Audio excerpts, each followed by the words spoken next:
Всем желаю здравствовать, дорогие мои друзья, господа, товарищи. Сегодня у нас выдался погожий денек весенний. Ну и решил, соответственно, съездить в лес, посмотреть, что там да как, попытаться что-нибудь найти. Захватил с собой металлоискатель. Ну и заодно проведать старые знакомые места. Давно здесь не был. Так что пойдем, будем как-то пробираться.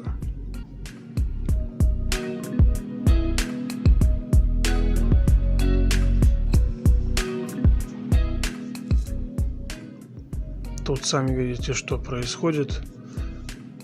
Сейчас только-только буквально сошел снег. В этом году он прям очень быстро сошел. Поэтому и воды в лесу по колено. Любая лужица стала озерцом, любой ручеек рекой. Ну, как-то что-то попытаемся продраться через все это дело.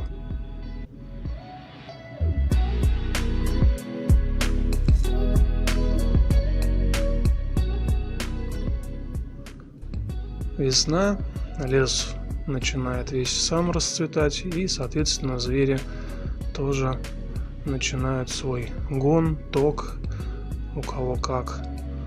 Вот гнездо с яйцами нашел. Перья, не знаю, что за перья, вот вокруг от какой птицы, понять не могу. Часто видел, а что за птицы такие яйца откладывают, не знаю. Если кто-то из вас знает, сталкивался, напишите, будет интересно.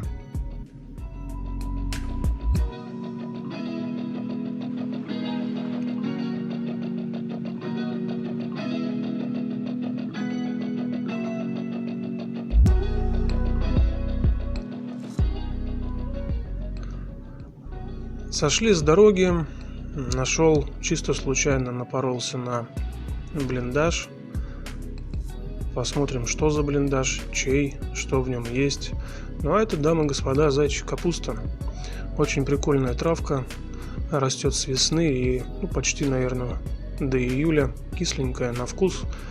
В Ленинградской области она повсюду, повсеместно. Вот он сам блиндаж. Будем пытаться что-то здесь нарыть. Ну а травку эту зайчью капусту с детства все мы любим, знаем. В салат хорошо идет. Такой сладко-кислый вкус дает. Самым крутым было в детстве, конечно, найти такую травку с 4 листиками, загадать желание и съесть. Ну а мы тут сейчас что-то назвонили и попытаемся это что-то выкопать. Посмотрим, что у нас получится. Там видел уже кругом проволока какая-то валяется. Возможно, и здесь просто проволока.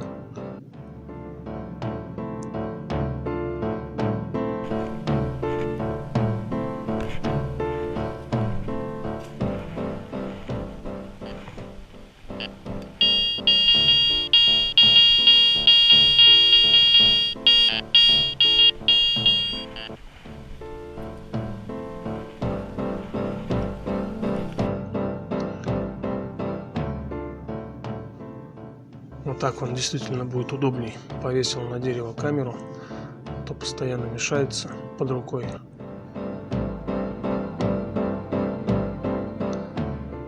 Попадается очень-очень много осколков, и поэтому я сначала взял за правило то, что лопаткой снимаю верхний слой мха, а потом прозваниваю. Если повторный сигнал идет, то начинаю дальше уже углубляться и что-то делать. Почему? Потому что все осколки, они в принципе снаружи лежат. И бывает так, что буквально лопаткой проведешь, мох снимешь, и все. Вот он сразу у тебя вылетает. А это у нас железяка, да, железяка. Это килограммовый груз для весов. Значит, здесь были какие-то весы, что-то вешали. Возможно, какой-то тыловой, что ли, блиндаж. Потом я его дома почищу, покажу, что получилось. Вот такая плюха килограммовая.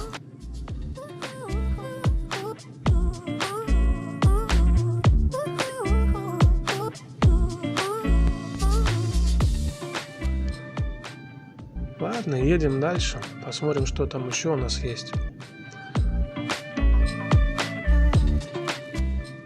Это что у нас такое? Колышек. Колышек от палатки. Причем не от современной на такой глубине, а явно военный. Ну, он жирный довольно-таки на современный. Явно не смахивает и современный на такой глубине под деревом находиться.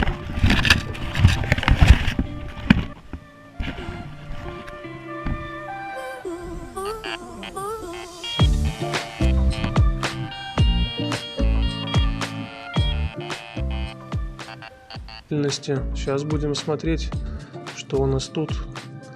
Вот снимаем мох. Очень полезная привычка, чтобы и осколки сразу какие-нибудь, если они попадутся. Ну и мало ли там снарядик, мина, чтобы лопаткой в нее не шибануть, а легонечко проскрести.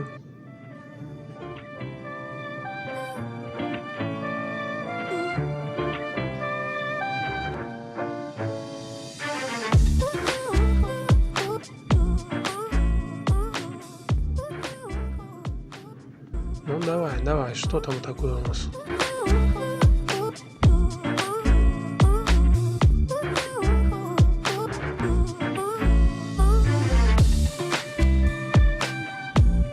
О!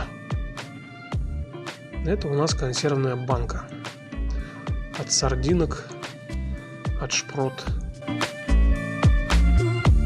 Ошметки тоже от нее. Так, ну а здесь у нас что?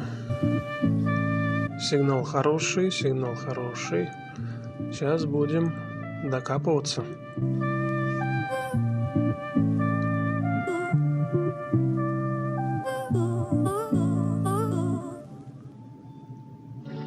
Так, это у нас стальной шар.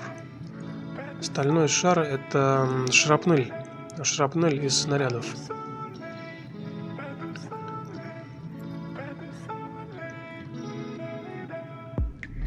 Смотрим дальше. На этом месте поймал очередной сигнальчик. Сейчас будем вскрывать.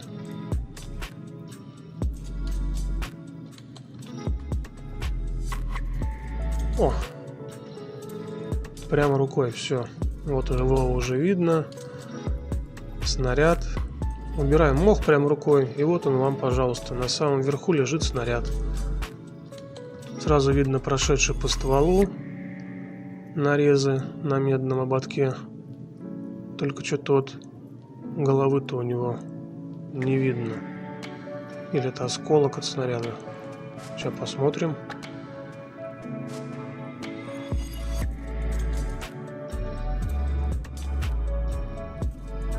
Здрасте, приехали. Разминированный.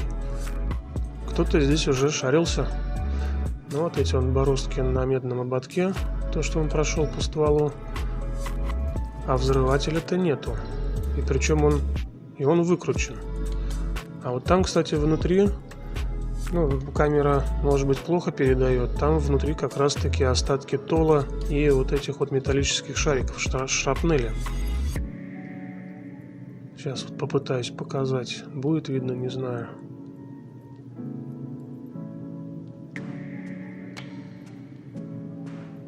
Интересно. Либо разминировали, либо здесь кто-то был до нас.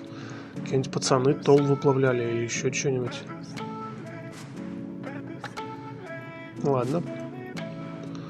Под общий куст. Едем дальше. Получаем, значит, обрезанную гильзу от немецкой ракетницы. Так называемую рюмочку, стопочку. Ну, рюмка у нас на ножке, а это у нас получается стопочка. Стрелянная гильза от немецкой ракетницы. Они их обрезали примерно пополам и делали себе такие вот стопки. Сама гильза от этой ракетницы, она раза в 2 длиннее. Вот кто-то из нее дринкал. Кто-то дринкал из нее шнапс.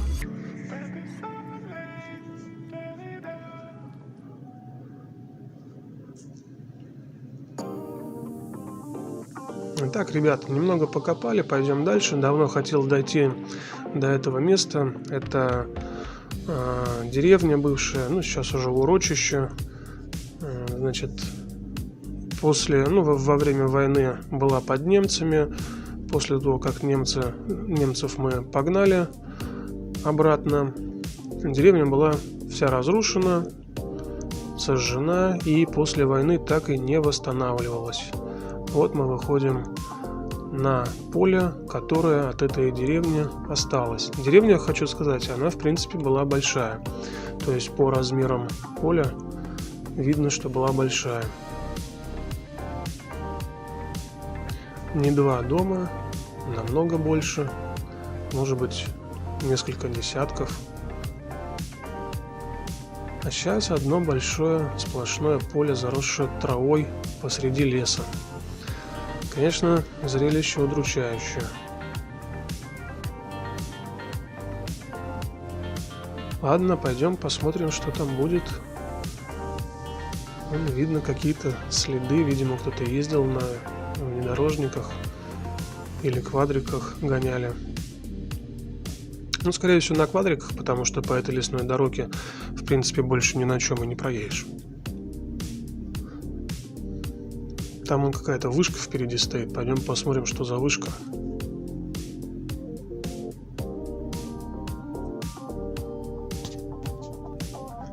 Идем, смотрим. Тут какие-то вот канавы, еще что-то. Видно то, что было поселение. Видно. То есть само поле, оно как-то выдает это. Есть какие-то канавы, которые, видимо, для орошения использовались, участков. Ну, имеется в виду огородов.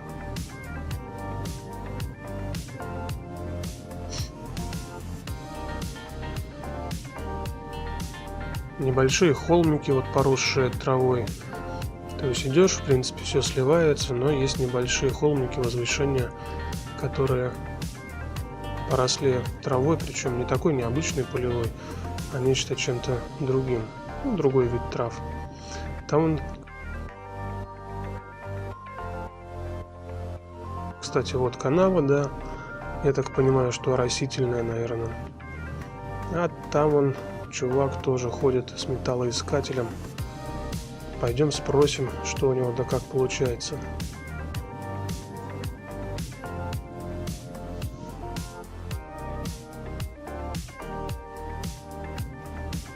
О, собака-барабака. Собака-барабака. Место старое, деревня тоже была старая, естественно. Тут люди с металлоискателями ходят, смотрят там всякую жбонь, утварь, монетки. Пес прикольный, так и не понял, что за порода.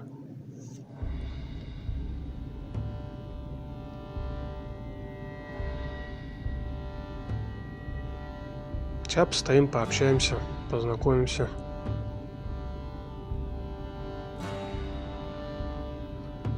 Коллега.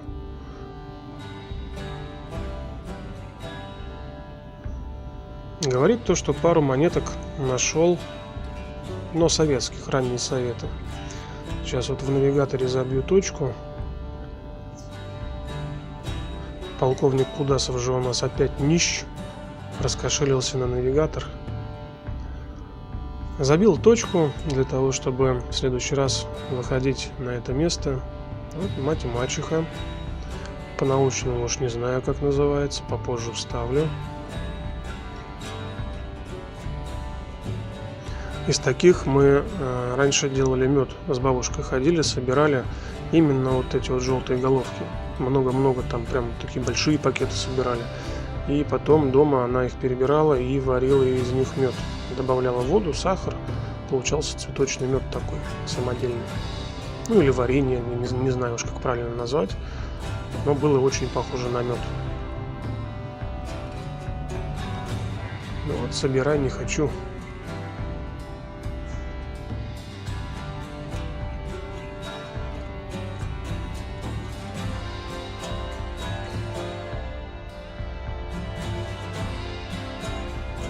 Ну, а это, наверное, все узнаете.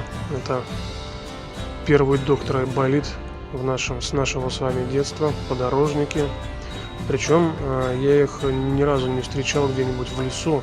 Они всегда вот растут рядом с человеком, то есть вдоль дорог, тропинок, а просто в лесу вы их вряд ли встретите. Ну, не знаю, ну, по крайней мере, я не встречал у нас в Ленинградской области. Всегда только рядом с местом обитания человека. А вот этот цветок я так и не понял, как он называется. Лютик, не лютик. Лютики вроде меньше должны быть. А эти здоровые, чуть ли не по пояс. Если кто знает, напишите.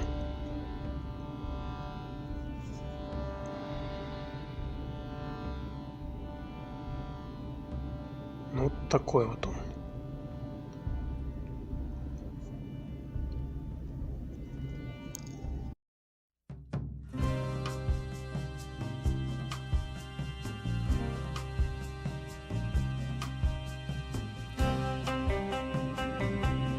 Подходим к вышке, и уже отсюда вижу то, что около нее сделано вот это вот справа перепаханное поле, и там стоит солонец, какая-то рогатина, видимо для того, чтобы подкармливать животных, тут зайцы, лоси, лисы.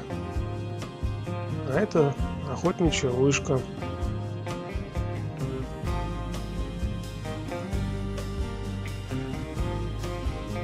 Вот там чуть-чуть впереди видно солонцы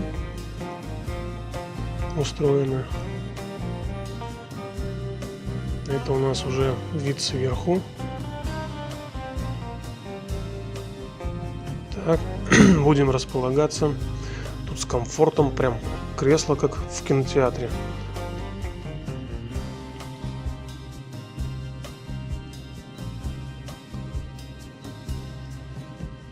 Вот оно, это поле с солонцами. Так, напарница наша промочила все ноги себе, пока шла. Говорил, бери сапоги. Нет, ни в какую.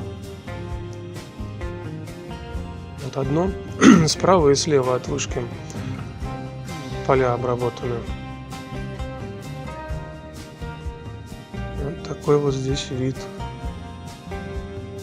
А вот на этой зеленой полосе располагаются солонцы и такая как тренога, держалка для сена. Все, ноги все сырые, да? Ага, замечательно.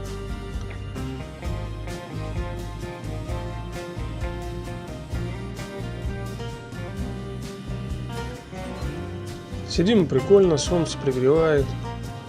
Чувствуется, что скоро уже лето. Сейчас перекусим, пойдем дальше. Там он на солнце кроссовок сушится. Все как полагается.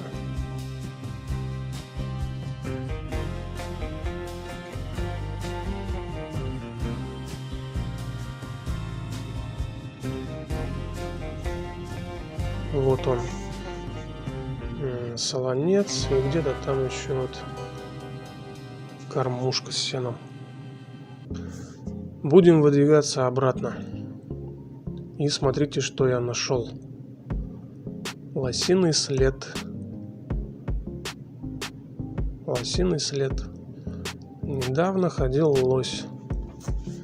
Прикольно. Возможно, когда-нибудь мы его здесь встретим. А тут вот с дороги надо немножечко прокопать, так сказать, помочь природе, чтобы быстрее вся эта дорога высохла. Глядишь, в следующий раз и на машине удастся проломиться. Как в детстве ручейки пускали. Прикольно.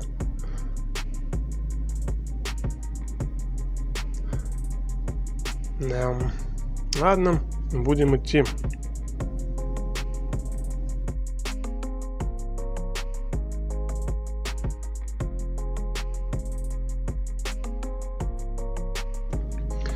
Вышли ребят к старому немецкому доту.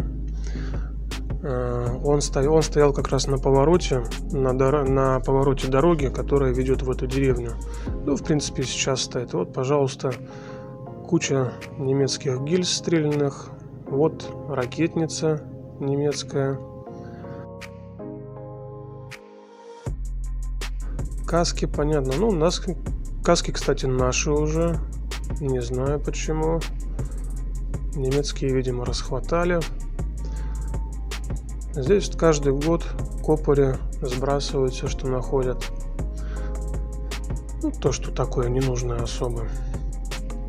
Вот поворот дороги, стоит как раз на повороте дороги.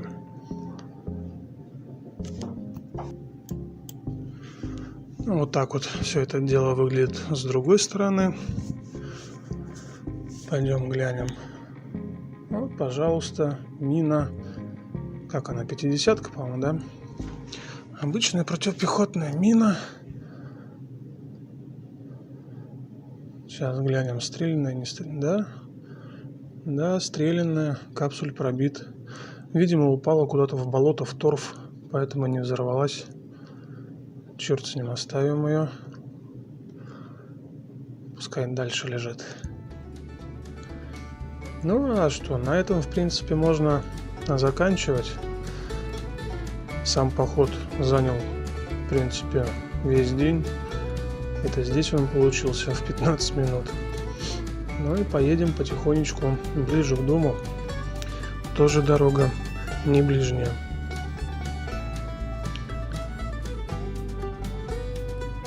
Будем потихоньку выбираться. Я, конечно, был удивлен, что при таком наличии воды мне удалось на своей жуже проехать без проблем. Нигде не сесть, не застрять, ничего себе не пробить. Ну, в принципе, так прорваться можно. Раз уж я на своей проехал, значит, другие тоже могут.